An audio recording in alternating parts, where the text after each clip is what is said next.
Hello everybody, and welcome to the Rise of the Rajas, the new official expansion to Age of Empires 2 HD Edition, which can be purchased on Steam. Rise of the Rajas adds 4 new civilizations, and the focus of this video is going to be on the Malay. You can find more information and gameplay on all of the new civilizations in the video description below. I will also have a link to my Twitch TV page, where I stream Age of Empires 2 and a wide variety of other games regularly. So the Malay are classified as a naval civilization. They have 1 unique unit, 2 unique technologies, and 4 civilization-specific bonuses. In addition, each of the 4 new civilizations have access to the new Battle Elephant unit in the Castle Age. I will discuss the Malay Battle Elephant later in the video. The first topics that I'm going to cover are their unique unit and technologies, starting with the Karambit Warrior.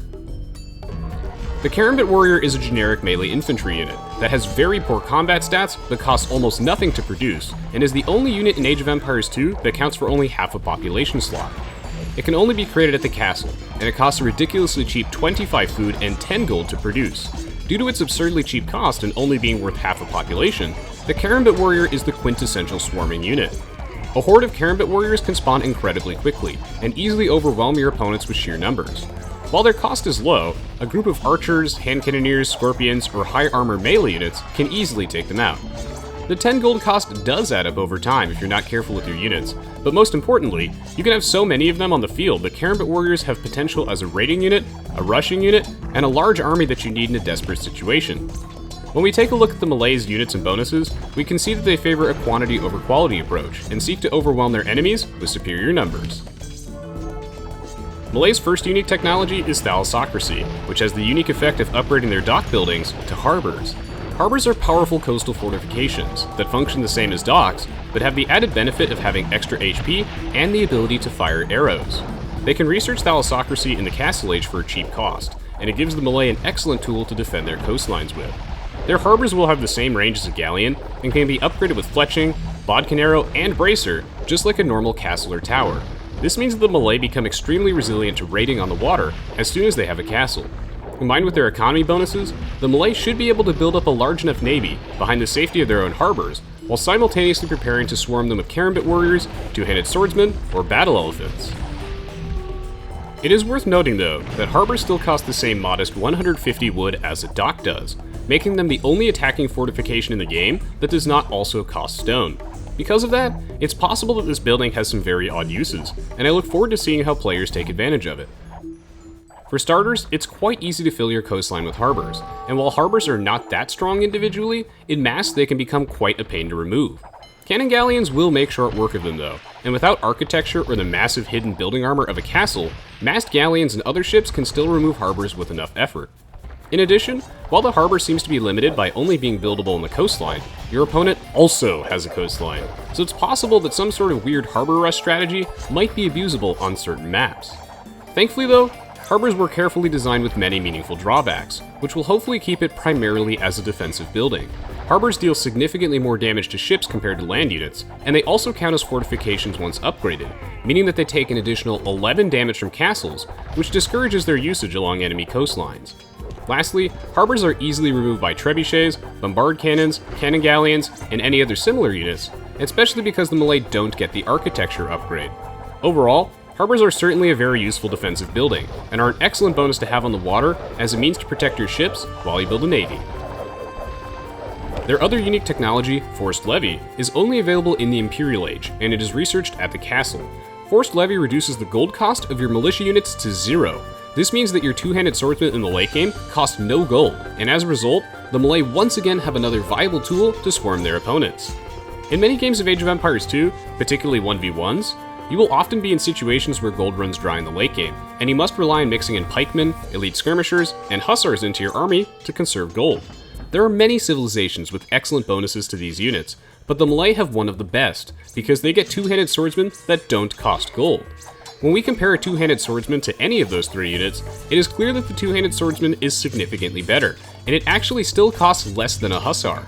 This bonus is absolutely insane, but is actually offset by a crucial lack of champions at the barracks. Their two-handed swordsmen with platemail armor are actually of comparable strength to that of a champion without platemail armor. So even though the Malay can swarm you with cheap two-handed swordsmen, they still lose to other fully upgraded champions and any other civilizations with military bonuses beyond just a discount. Overall, this means that the Malay have very strong infantry line, especially in the later stages of the game. Now that I have covered the Malay unique unit and technologies, it's time to move on to their civilization bonuses. The Malay's first bonus is that they advance through the ages 100% faster. This bonus is also ridiculous, because it allows the Malay to go for some crazy rush builds, and it helps them catch up to or remain ahead of their opponents at all times. It normally takes 2 minutes and 10 seconds to research the Feudal Age, 2 minutes and 40 seconds to research the Castle Age, and 3 minutes and 10 seconds to research the Imperial Age. The Malay can get to each of those ages in half that time, and that means that they can advance in as little as 65 seconds, 80 seconds, and 95 seconds. This bonus is immediately comparable to the Khmer bonus, where they don't have any building requirements, because both of those bonuses allow for very fast rushes. But the Malay bonus does not actually have that much of a significant drawback, besides having less time to stockpile resources while you advance. You don't have to cut any villagers or skip out on any military buildings that you might need later in order to show up in your opponent's base with military units more than a minute earlier. And a minute in Age of Empires 2 is everything, especially at the competitive level. By the time you show up with a small group of scout cavalry, your opponent could still be in the Dark Age for another 30 seconds, and not be able to counter you with spearmen yet. The Malay can pressure their opponents faster with any strategy, and it really bolsters things like their Watchtower Rush, Archer Rush, Galley Rush, and Scout Rush. It is also equally useful for things such as economic booming, where being able to advance the Castle Age a minute and 20 seconds sooner allows you to build additional town centers way before your opponents, and really get an advantage over them economically. This bonus reminds me quite a bit of the Ethiopians bonus, where they get an additional 100 food and 100 gold each time they advance through the ages. And if you're curious to learn more about the Ethiopians or any of the other new civs, then I have overview videos on each of them in the video description below. Both the Malay and the Ethiopians have economic bonuses that give them very clearly defined power spikes at multiple points in the game. Both civs are strongest when they reach the next age, but slowly lose momentum as their opponents inevitably catch up to them with their persistent economic bonuses, or even pull ahead in the post-Imperial Age. The strength of the Malay will heavily depend on how effectively players will be able to take advantage of these clear spikes in power. Their second bonus is that their fishing ships and fish traps cost 33% less wood. This bonus is quite strong in the early game, because in a standard water map, players often build a minimum of 4 fishing ships in the Dark Age, and more if the fish is bountiful, or if their dock is safe at the back. This means the Malay save a nice 75 wood creating 4 fishing ships for the price of 3, and if you make a ton of them, then you'll save even more wood. This is not the most powerful bonus I've seen, but it certainly matters early on, and combined with advancing through the ages twice as fast, then the Malay will have one excellent galley rush. But just how good is fish traps cost 33% less? In order to answer that question, we need to also take a look at the Malay's next bonus. Fish traps provide unlimited food. Now that is a really creative bonus, and one that should hopefully open up a lot of different possibilities. Normally, fish traps are not often seen in competitive play, due to them being more expensive than a farm, how slowly fishing ships gather for them compared to other food sources, and also because fish traps do not have the option to automatically renew themselves, whereas farms do. The 33% reduced cost solves the price problem, and the automatic renewal solves the renewal problem, but what about the poor efficiency of fish traps? Fish traps actually produce food at approximately the same speed as a farmer without both wheelbarrow and handcart. It is only once those two technologies come into play that fish traps really start to lose value. In the Forgotten expansion though, the developers added a much needed technology called Gill Nets, which makes fishing ships work 25% faster, and this effect benefits fish traps significantly. With the help of Gill Nets, Malay fish traps actually produce food slightly faster than a farmer with just wheelbarrow, and they produce food at roughly the same rate as a farmer with both wheelbarrow and handcart. This is of course assuming that your fish trap is placed directly adjacent to the dock, because if your fish trap is 2 tiles away, then a fish trap with Gill Nets is only the same efficiency as a farmer with wheelbarrow, and worse than one with handcart. It is only when handcart is researched that the two reach approximately the same efficiency. Considering their overall similar work rate, the real question is, does the wood we save by not having to reseed Malay fish traps make them overall the better option in an ideal situation? One thing to consider is that in the Feudal Age without wheelbarrow, Malay fish traps are roughly equivalent to farms, but once wheelbarrow comes into play, then they become notably worse for a brief period. Without actually comparing the two extensively in a real game situation, it is difficult to know from just testing alone if the wood saved in the Feudal Age by switching to fish traps actually offsets the poorer efficiency compared to wheelbarrow farms with horse collar. But what if we take a look at situations in the Castle Age, where fish traps with gill nets start to produce just as much food as farms?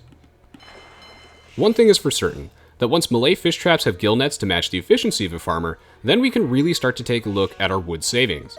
At this point in the game, when you have heavy plow and later crop rotation, you would think that fish traps do not save you that much wood in the long run because farms will start to last for a very long time. But first, we have to consider some data. It takes a whopping 16 minutes and 20 seconds on average for a farmer with wheelbarrow and handcart on a heavy plow farm to finish it, and thus save you another 60 wood to reseed that dead farm. And for crop rotation with wheelbarrow and handcart, it takes a colossal 23 minutes and 50 seconds on average to finish the farm. Since the farms need to be reseeded so infrequently at that stage of the game, it may not seem like we can save that much wood. The important thing though is that at those points in the game, you could be expected to have anywhere from 30 to 70 farmers, which actually costs a sizable 1,800 wood or 4,200 wood to reseed each and every one of those farms. The farms might last a very long time, but because you have so many of them, you are going to lose an astronomical amount of wood every time they die off. So if you replace your entire farming economy with the Malay fishing economy, you will save thousands of wood over the course of a game. Still though, we need to keep in mind they won't need to be reseeded with those upgrades that many times over the course of your average game of Age of Empires 2, unless the match is absurdly long. But even if they don't need to be reseeded more than 1 or 2 times after crop rotation, you are now stockpiling so much wood that can be spent on something else like military units. This definitely makes Malay fish traps the better choice over farms in an ideal situation, because of the wood saved. But things don't always work out that way. Sometimes you won't have a pond to dock in, or it won't be large enough to efficiently fill with fish traps. So in many cases, I imagine that the ideal strategy will be a mixture of farms and fish traps. Remember that the fish traps with gill nets are only about as efficient as a farmer with max upgrades if the fish trap is adjacent to the dock, so setting up enough docks can be difficult.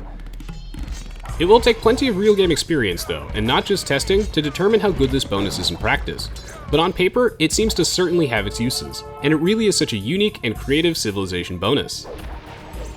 One last thing I wanted to go over is that you could argue that your fish traps on a land map in an isolated pond would be easier to protect than your farmers, and that is not necessarily the case. Besides the issue of maybe not having enough space to efficiently lay out your docks and fish traps, enemy units can always destroy the dock to neutralize your fishing ships.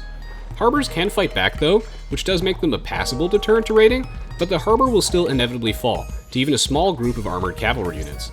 Your fishing ships also can't hide inside your dock to protect themselves from ranged attacks, like villagers can hide inside a town center.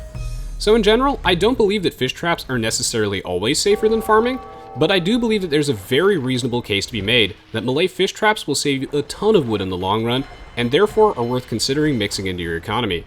All of that wood saved means that you don't need as many lumberjacks, and that frees up population space for things such as more Karambit Warriors. The Malays' last bonus is that their battle elephants are 20% cheaper. This is quite a nice bonus, as battle elephants are very expensive, normally costing 120 food and 70 gold each, whereas Malay battle elephants cost a much more affordable 96 food and 56 gold apiece. That's a very modest price to pay for a unit with such excellent combat stats, and it makes the Malay have a potentially very strong battle elephant rush. Malay battle elephants though do have their drawbacks in their tech tree, and I will discuss those drawbacks after going over their team bonus. I'm really looking forward to experimenting with various battle elephant rush builds, particularly as the Malay, but players will have to be wary of strong counters like pikemen, monks, and camels. Now onto their team bonus. Having a Malay teammate will grant you and your allies plus 100% line of sight on your docks. This means that they have double the vision radius. Having to spend some time scouting around for fish with a fishing ship is time not spent gathering, and with the extra line of sight, Malay docks are very likely to see where the best fish are immediately and be able to start gathering. It's a relatively small bonus, but another one that helps solidify Malay as a strong civilization on the water. For the purposes of this video, I'm not going to go over everything in each civilization's tech tree, but I will highlight many of the most important ones. In terms of the Malay tech tree, they have a decent archer range with access to arbalists and thumb ring, but they lack hand cannoneers and have incredibly weak cavalry archers. Onto the barracks, the Malay do not have access to champions, but they do have all of the other infantry upgrades. Combined with the Malay unique technology Force Levy, their two-handed swordsmen are going to be a real threat in the late game. They also thankfully have access to halberdiers, like all the Rise of the Raja civilizations, allowing them to counter opposing battle elephants in the mirror match and giving them another viable option in late game situations without gold. Like with the other Rise of the Raja civilizations, Malay once again does not have access to Paladin, and they are also missing Hussar, which is quite unfortunate because they are missing Bloodlines as well. Without Bloodlines and Hussar, their light cavalry in the late game will be abysmal, and the Malay will have to rely on their infantry and skirmishers in a no-gold situation. Now, in order to talk about their battle elephants, we have to remember that they cost 20% less, so there must be something to offset that. And whoa, there is. The Malay are not only missing bloodlines, but they are also the only civilization in the game that is also missing both chain barding armor and plate barding armor, giving their battle elephants and cavalry units exceptionally poor survivability. In the late game, Malay battle elephants get completely destroyed by any strong ranged attack or one with multiple projectiles, such as garrison towers, castles, and units like the Chinese Chukonu. Malay battle elephants will be best early on, when losing these technologies is less significant because it is too early to afford them. But I'm sure that there is still a use for cheaper elite battle elephants, even without all the missing upgrades. Onto the dock, we see the Malay are only missing heavy demolition ship, much like the Khmer. Since many of the new maps feature new terrain called Mangrove Shallows, where both units and ships can pass over, but you can also build buildings on, demolition ships can be used to cleverly ambush enemy armies or harass their buildings. So a lack of heavy demolition ship is important, but not enough to make a significant dent in the Malays' power on the water. Combined with their civilization bonuses, the Malay will still have an incredibly good navy and strong water presence. Oddly enough, the Malay actually have bombard towers, but don't have fortified walls. And moving on to the monastery, the Malay are only missing fervor and theocracy, a strange combination of upgrades to be missing. Losing fervor is not that significant, but a loss nonetheless. And no theocracy means that Malay monks are going to be very awful to control in the Imperial Age. It is interesting to note that the Malay do have both heresy and faith, which I think is a great design decision to help offset the missing upgrades for their battle elephants by weakening monks as one of their counters. The other Rise of the Rajas civs with fully upgraded and improved battle elephants do not have both of those technologies. The Malay Siege Workshop is also missing a few technologies, and these are pretty important. The Malay do not have access to siege rams and siege onagers, but thankfully the addition of bombard cannons and siege engineers will give the Malay a reasonably strong siege line. I find it fascinating that they actually have both bombard cannons and bombard towers, despite being a swarm-oriented offensive civilization on the land, and I think that those two technologies will certainly help Malay with its sieging and retaining map control. They're also missing architecture, which does weaken the strength of the bombard towers and harbors. The last important part of their tech tree will be the lack of two-man saw, but having access to crop rotation is generally more important for bolstering your late game economy. Overall, the Malay are not a straightforward civilization to evaluate at a glance. Normally I wouldn't go so much into detail about their bonuses, but these bonuses are not as simple as they may sound, and numbers alone cannot do them justice. The Malay can advance through the ages extremely quickly, allowing them to execute devastating early game rushes and to bolster their economy by advancing to the Castle Age, where they can build more town centers sooner. The ability to advance through the ages quicker cannot be underestimated, and it offers a wide variety of advantages. It gives the Malay a clearly defined set of power spikes, as they are the most powerful when they reach the next age, but will lose momentum over time, as their opponents catch up to them with their persistent military and economic bonuses. Still though, the Malay are not without their own economic bonuses, and having the unique benefit of infinite fish traps could prove to be very useful considering how much wood you save in the long run. Cheaper battle elephants might open up a particularly fun battle elephant rush for the Malay as well. The Karambit Warrior also has potential as a raiding unit and swarming unit due to its incredibly cheap cost and only taking up half a population slot. The best way to deal with Karambit Warriors will definitely be units such as archers, hand cannoneers, scorpions, and heavily armored melee units. Malay's stable is definitely awful, and their archer range is nothing to write home about, but when gold becomes scarce in the late game, the Malay can leverage their no gold cost on two-handed swordsmen to close out a game. Overall, the Malay have countless ways to overwhelm their opponents, and I look forward to seeing what types of strategies are possible with this very interesting set of bonuses. Thank you so much for watching. If you enjoyed this video, then please consider leaving a like rating as well as a comment below. I always read all of your comments, even if I don't get a chance to respond to each of them individually. While I do content for far more than just Age of Empires 2, if you are looking for more Aoe2 content, then you're definitely in the right place. My channel is all sorts of Age of Empires 2 videos, including expert game commentaries, videos on Rise of the Rajas, as well as content relating to a wide variety of other games. Showing your support for the other games I play really helps longevity of the channel, and encourages me to continue creating more videos like this one. This video also uses a lot of footage from my custom AI Resonance bot, which is a great practice partner for all skill levels. You can find a link to subscribe to it on the Steam Workshop below, just make sure you read all the info on the page first. And last but not least, I do livestream on Twitch TV regularly, and I'd love to have you as part of our wonderful community. You can find my livestream schedule on my Twitch page by scrolling underneath the video player there. I update it every few days, and if you follow me on Facebook and Twitter, you will get updates on when I'm streaming next. As always, I really appreciate the support, and I look forward to seeing you all in the next video.